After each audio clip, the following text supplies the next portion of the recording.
खामोशी से सुनोगे, ठीक है? Now what we are today discussing about is the validity of plasma membrane.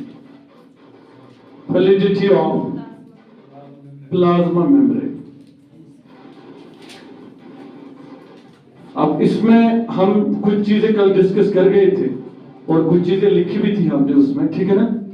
अब इसमें जो इंपॉर्टेंट चीज मैंने आपको कल बताई थी, मैंने आपको बताया था कि अगर हमारे पास प्लाज्मा मेम्ब्रेन है और उसके पास सैचुरेटेड फैटी एसिड ज्यादा है, क्या है?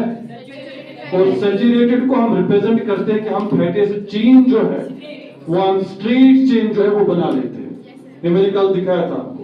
और अगर saturated fatty acid plasma membrane के अंदर ज्यादा है तो हम ये बोलेंगे यहाँ पे हाइड्रोफोबिक इंटरेक्शन जो है वो बहुत ज्यादा है, क्योंकि चेन स्ट्रेट है, कंपैक्टनेस ज्यादा आ जाएगी और उसकी वजह से हाइड्रोफोबिक इंटरेक्शन जो होगी वो ज्यादा होगी।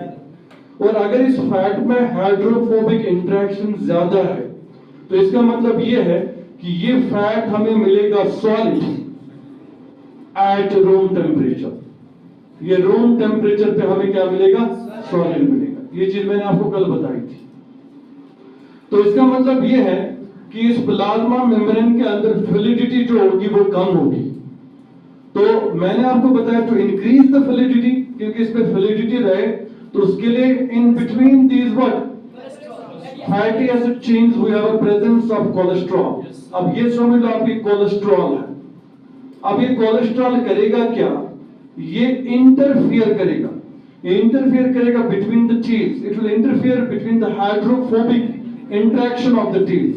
जब ये इसके बीच में इंटरफियर करेगा तो इंटरफियर कोलेस्ट्रॉल क्या करेगा? यहाँ पे इंटरफियर करेगा।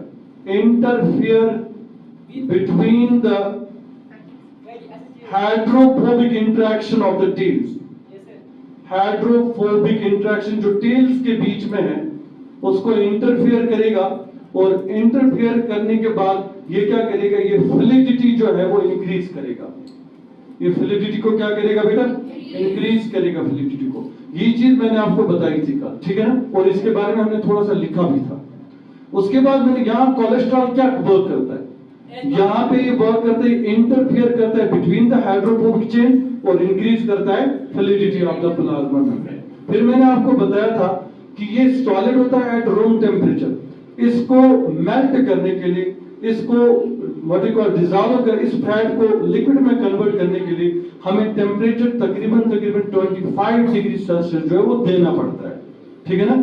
That is, after giving the temperature of 25 degrees Celsius, this fat may get converted to the unsaturated fat. तो इसका मतलब ये होता है कि ये फैट जो होता है ये सॉलिड होता है at room temperature. So melting temperature इसका क्या होता है? ज्यादा होता है। और इसके बाद मैंने आपको बताया था जो फैटी एसिड चेन्स हम बनाते हैं यहाँ पे, ये फैटी एसिड चेन्स जो होते हैं हम स्ट्रेट इसलिए बनाते हैं क्योंकि इनमें हाइड्रोकार्बन चेन जो होते हैं उनमें कार्बन कार्बन सिंगल बॉन्ड होता है। उसकी वजह से कंपैक्टनेस ज्यादा आ जाती है, जिसकी वजह से हाइड्रोफोबिक टेल्स के बीच में हाइड्रोफोबिक इंटरेक्शन ज्यादा होती है और उसकी वजह से ये इस टाइप ऑफ प्लाज्मा मेम्ब्रेन के अंदर फ्लूइडिटी जो होती है वो कम होती है। तो to maintain that fluidity we have a cholesterol. Cholesterol यहाँ पे इंटरफियर करता है हाइड्रोफोबिक इंटरेक्शंस के बीच में, जिसकी वजह से ये टेल्स जो है इजीली मूव कर पाते हैं with in that lipid body. So lipid molecule overall क्या करता है? यहाँ पे मूवमेंट करता है। वही चीज मैंने आपको इससे पहले क्या की थी? क्लियर की थी। फिर उसके बाद मैंने आपको बताया था कि अगर हमारे पास प्लाज्मा मेम्ब्रेन है, उस प्लाज्मा मेम्ब्रेन के अंदर अनसैचुरेटेड फैटी एसिड जो है वो ज्यादा है। क्या है? अनसैचुरेटेड फैटी एसिड क्या है? वो ज्यादा है। जैसे मैं दिखा रहा हूं आपको फिर एक बार, और एक प्लाज्मा मेम्ब्रेन अगर हम लेते हैं, जैसे मैंने कल दिखाया था आपको, ये प्लाज्मा मेम्ब्रेन है जिसके अंदर आप देखते हो किंक प्रेजेंट है। What is present? Kink. Kink का मतलब होता है ये बिल्कुल बैंडेड है। तो ये किंक क्या रिप्रेजेंट करती है? जिस किंक जो हमारे पास यहाँ पे दिख रही है आपको, ये किंक है। ये किंक रिप्रेजेंट करती है इसमें अनसैचुरेटेड फैटी एसिड ज्यादा है। Unsaturated fatty acid. अगर अनसैचुरेटेड फैटी एसिड्स होंगे प्लाज्मा मेम्ब्रेन के अंदर, देन याद रखोगे आप ये वाला फैट होता है लिक्विड एट रूम टेम्परेचर। क्या होता है? Liquid at room temperature. अब रीजन क्या है? इसमें जो टेल्स है उनमें कंपैक्ट, जो हाइड्रोफोबिक टेल्स है इनमें कंपैक्टनेस कम है। अगर कंपैक्टनेस कम है तो उसकी वजह से हम ये बोलेंगे हाइड्रोफोबिक इंटरेक्शन कम है। अगर हाइड्रोफोबिक इंटरेक्शन इन टेल्स के बीच में कम है, क्योंकि ये ओरिएंटेशन इनकी कार्बन का, क्योंकि इनके पास अनसैचुरेटेड फैटी एसिड होता है, जिसका मतलब कार्बन के अंदर सिंगल, डबल या ट्रिपल बॉन्ड भी होने के चांसेस है। तो उसकी वजह से हम देख रहे हैं कि कंपैक्टनेस कम है, हाइड्रोफोबिक इंटरेक्शन कम है।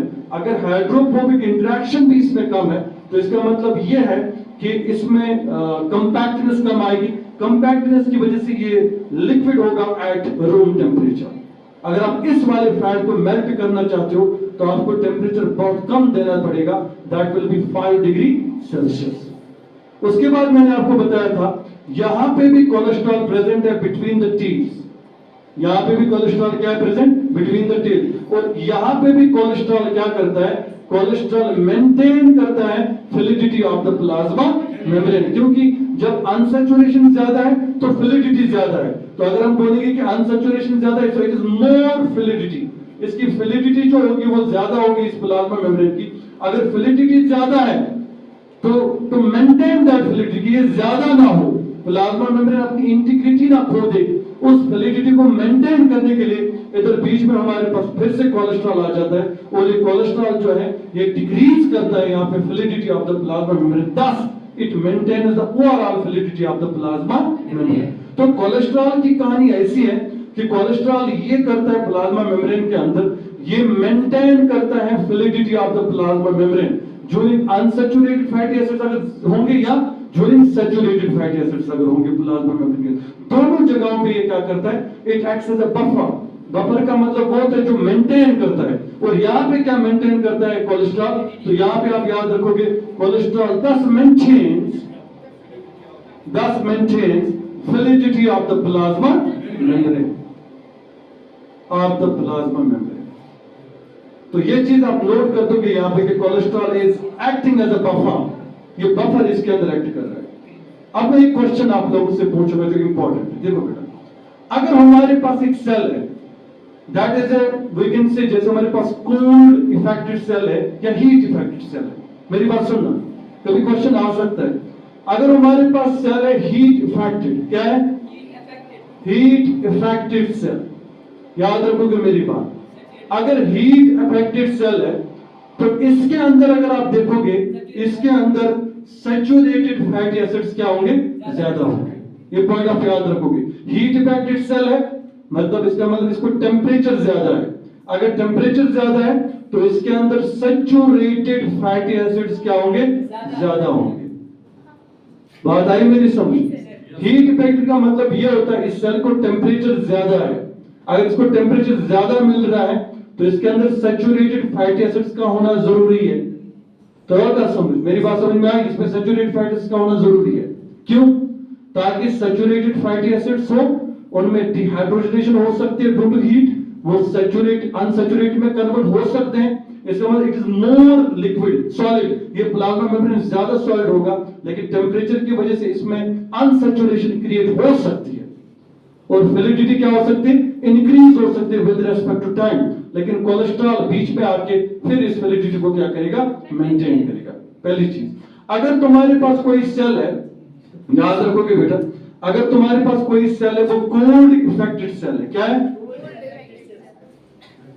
अगर कोल्ड इफेक्टेड सेल की हम बात करेंगे, मतलब यह है कि इस सेल को टेम्परेचर जो है वो कम मिल रहा है, तो इसमें अनसैचुरेटेड फैटी एसिड्स क्या होंगे, ज्यादा होंगे। अनसैचुरेटेड फैटी एसिड्स इसमें इसीलिए ज्यादा होंगे ताकि इसमें प्लाज्मा मेम्ब्रेन मोर फ्लूइड होगा, क्योंकि अनसैचुरेशन की वजह से ऑयली होगा। टेम्परेचर डिक्लाइन हो रहा है, टेम्परेचर कम हो रहा है, लेकिन फिर भी ये अनसैचुरेशन थोड़ा मेंटेन करेगा और फ्लूइडिटी प्लाज्मा मेम्ब्रेन की मेंटेन रहेगी। अब हो भी सकता है टेम्परेचर और ज्यादा डाउन हो, ये अनसैचुरेटेड फैटी एसिड से सैचुरेटेड में कन्वर्ट हो जाए, तो उसकी वजह से बीच में फिर से कोलेस्ट्रॉल आ जाएगा, that will thus maintain the fluidity of the blood। इसलिए मैंने आपको कल बताया था कि अगर एक ऑर्गेनिज्म है वो हाई टेम्परेचर पे रह रहा है किसी जगह पे, हाई टेम्परेचर पे, अब अगर आप उस ऑर्गेनिज्म के सेल्स का प्लाज्मा मेम्ब्रेन देखोगे, वो plasma membrane will be rich in saturated fatty acids. क्यों, क्योंकि अगर वहां पे सैचुरेटेड फैटी एसिड टेम्परेचर ज्यादा है तो टेम्परेचर की वजह से वो सैचुरेटेड फैटी एसिड्स कन्वर्ट होंगे अनसैचुरेटेड में, लेकिन अनसैचुरेटेड में वो आहिस्ता आहिस्ता कन्वर्ट हो जाएंगे due to dehydrogenation, loss of the hydrogen. लेकिन साथ ही में वहां पे फिर बफर आ जाएगा, बफर उनकी फ्लूइडिटी को मे बी वो ज्यादा से ज्यादा अनसैचुरेशन में कन्वर्ट हो जाए, बफर जो है वो बीच में उसको इंटरफेयर करेगा और मेंटेन करेगा फ्लूइडिटी ऑफ द प्लाज्मा। हाँ, अगर एक ऑर्गेनिज्म जो है वो कोल्ड टेम्परेचर में रह रहा है, जैसे पोलर बियर है, अब उसका प्लाज्मा मेम्ब्रेन जो होगा उसमें ज्यादा अनसैचुरेटेड फैटी एसिड्स होंगे। अगर उसमें सैचुरेटेड फैटी एसिड तो पहले क्या होगा, सॉलिड होगा, फिर से मोर सॉलिड हो जाएगा due to decrease in temperature. तो वहां पे अनसैचुरेशन ज्यादा है फैटी एसिड्स का प्लाज्मा मेम्ब्रेन के अंदर, ताकि फ्लूइडिटी जो है वो मेंटेन रहे फ्लूइडिटी। और वो हो सकता है ड्यू टू लेस टेम्परेचर उसको हाइड्रोजनेशन हो सकती है, उसकी वजह से वो सैचुरेटेड फैटी एसिड पे कन्वर्ट हो सकता है। लेकिन साथ ही में वहां पे भी कोलेस्ट्रॉल बिटवीन द टेल्स आ जाएगा, वो इंटरफेयर करेगा between the hydrophobic interactions of the tails. जैसे मैंने यहाँ पे दिखाया, टेल्स के हाइड्रोफोबिक इंटरेक्शन में वो क्या करेगा, इंटरफेयर करेगा और thus मेंटेन करेगा फ्लूइडिटी ऑफ द प्लाज्मा। अब एक इंपॉर्टेंट चीज मैं बता रहा हूं, अगर तुम बोलते हो हीट इफेक्टेड सेल है, क्या है, मतलब हीट ज्यादा लग रही है, हीट इफेक्टेड सेल में मैंने क्या बताया, सैचुरेटेड फैटी एसिड्स होंगे लेकिन वो शॉर्ट चेन वाले होंगे। क्या होंगे, शॉर्ट चेन वाले, याद रखोगे। और इसमें अनसैचुरेटेड फैटी एसिड्स होंगे लेकिन वो क्या होंगे, लॉन्ग चेन वाले। ये पॉइंट ऑफ याद रखोगे, किसके अंदर, कोल्ड इफेक्टेड सेल के अंदर। तो हमने क्या देखा, हमने देखा कि प्लाज्मा मेम्ब्रेन जो है इट मेंटेन्स इसकी फ्लूइडिटी जो है it is maintained by the presence of saturated and unsaturated fatty acids.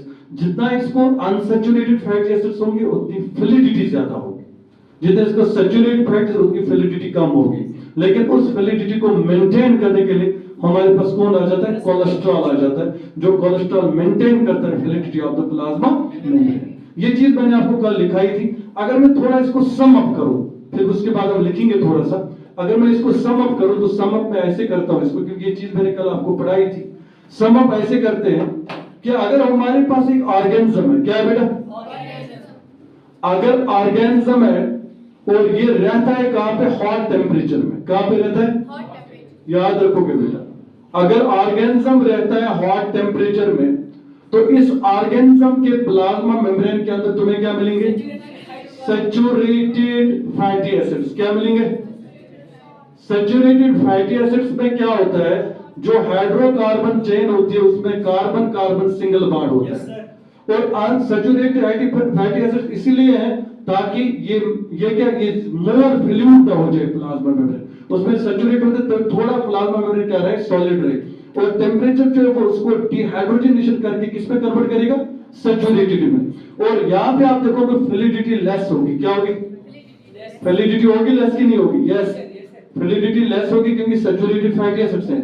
लेकिन उस फ्लूइडिटी को इंक्रीज करने के लिए यहाँ पे क्या करेगा, कोलेस्ट्रॉल, कोलेस्ट्रॉल इंटरफियर्स क्योंकि इसमें हाइड्रोफोबिक इंटरेक्शन ज्यादा होगी। So cholesterol interferes between the interferes with hydrophobic interaction between the fatty acid chains। जो फैटी एसिड चेन के बीच में क्या होगी, हाइड्रोफोबिक इंटरेक्शन, इसको क्या करेगा, ये इसको इंटरफेयर करेगा और क्या करेगा, फ्लूइडिटी इंक्रीज करेगा, फ्लूइडिटी इंक्रीज हो जाएगी। एक कंडीशन ये एक कंडीशन है अगर ऑर्गेनिज्म कहां पे रहता है, हॉट टेम्परेचर में। दूसरी कंडीशन ये है कि अगर हमारे पास एक ऑर्गेनिज्म है, वो ऑर्गेनिज्म रह रहा है किसमें, कोल्ड टेम्परेचर में। पॉइंट ऑफ याद रखोगे। दूसरी कंडीशन ये है कि ऑर्गेनिज्म तो यही है लेकिन ये कहां पे रह रहा है, कोल्ड टेम्परेचर में।